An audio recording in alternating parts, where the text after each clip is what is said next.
Pacific Northwest U.S. flood legend. What about the Pacific Northwest? Here, like everywhere else, we find ubiquitous testimony to the Great Flood. Myron Eales, in the 1870s, recorded the traditions of several tribes of this region.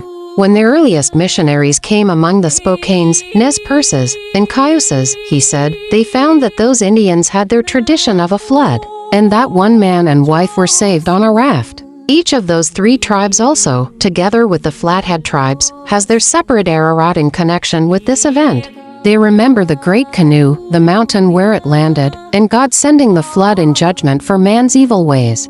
The sending of the crow or pigeon is also recounted in some of these traditions. When the earliest missionaries came among the Spokanes, Nez Perces, and Cayuses, who with the Yakimas live in the eastern part of the territory, they found that those Indians had their tradition of a flood, in which one man and wife were saved on a raft. Each of those three tribes also, together with the Flathead tribes, has their separate Ararat in connection with this event. Myron Eales, ca.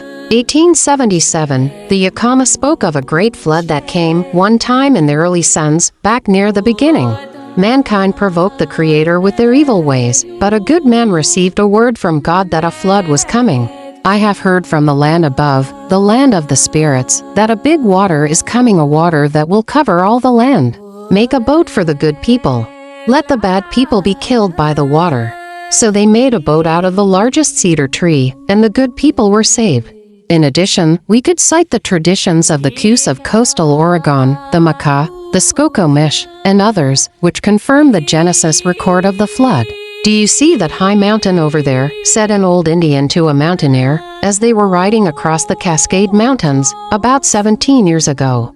I do, was the reply. Do you see that grove to the right?